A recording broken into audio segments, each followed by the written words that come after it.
एक संत थे जो घूम घूम कर लोगों को श्रीमद् भागवत और राम कथा सुनाया करते थे। एक कथा सुनाने के लिए 1 लाख रुपया लेते थे। एक रोज संत के पास एक भगवान का भक्त आया और संत से बोला, मैं अपने गांव में लोगों को राम कथा सुनवाना चाहता हूँ, मगर मेरे पास देने को फूटी कौड़ी नहीं है। क्या आप हमारे गांव वालों को मुफ्त में कथा सुनाने को चलेंगे? संत मुफ्त में कथा सुनाने के लिए तैयार नहीं हुए। उन्होंने कहा, जब पैसा इकट्ठा हो जाए तो मेरे पास आना। उस भक्त ने जैसे तैसे संत को राम कथा सुनाने के लिए तैयार कर लिया। फिर संत उसके गांव गए और लोगों को कथा सुनाने लगे।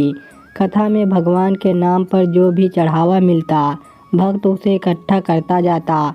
कथा समाप्ति के बाद भक्त संत को अपने घर में एक कमरे में ले गया और बोला, संत जी, क्या आपको इस कमरे में कुछ दिखाई दे रहा है?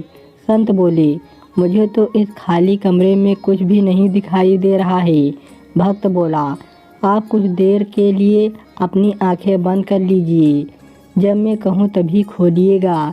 संत ने अपनी आंखें बंद कर ली।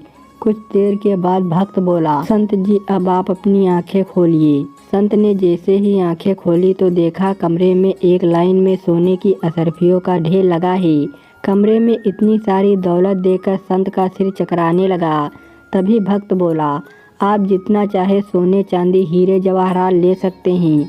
भक्त की बात सुनकर संत भक्त से हाथ जोड़कर बोले, भक्त, तुम मेरी परीक्षा मत लो, तुमने मेरी आंखें खोल दी। आज से मैं लोगों को बिना पैसे कथा सुनाऊंगा। असली दौलत तो राम नाम में है, जो मेरे मरने के बाद भी मेरे साथ जाएगी। एक बार एक लड़का मंदिर के पास बैठा रो रहा था। तभी एक सेठ अपने परिवार सहित उस मंदिर में पूजा करने आए। छोटे बच्चे को रोता देख उन्होंने उससे पूछा, बेटा, तुम क्यों रो रहे हो? लड़के ने कहा, मैं अनाथ हूँ, मेरा इस दुनिया में कोई नहीं है। बच्चे को रोता देख सेठ को दया आ गई और वे उसे अपने घर लेकर चले गए। सेठ उस अनाथ बच्चे को अपने बेटे की तरह परवरिश देने लगी। जब वह थोड़ा बड़ा हुआ तो सेठ ने अपनी पत्नी से कहा, अब शोभित बड़ा हो गया है, क्यों ना इसे पढ़ने के लिए कहीं बाहर भेज दिया जाए। पत्नी ने कहा, ठीक है, पढ़ लिख कर शोभित कुछ बन जाएगा तो हमारा ही नाम रोशन होगा। सेठ ने उसे पढ़ने के लिए बाहर भेज दिया।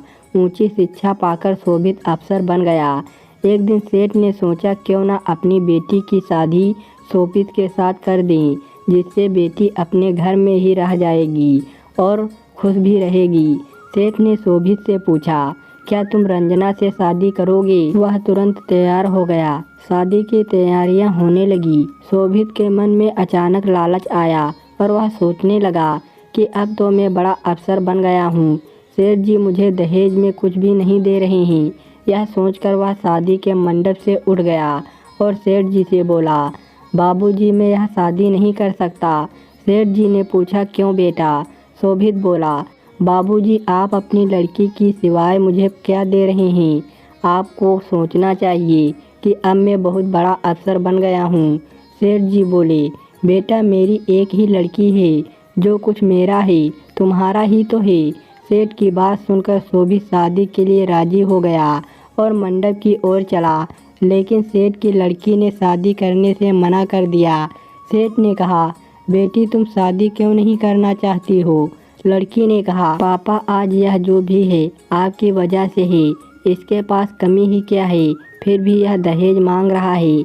मैं ऐसे लालची इंसान से शादी नहीं कर सकती। रंजना की बात सुनकर शोभित का सर सिर से झुक गया। आपको यह कहानी कैसी लगी हमें कमेंट करके ज़रूर बताइए। धन्यवाद दोस्तों।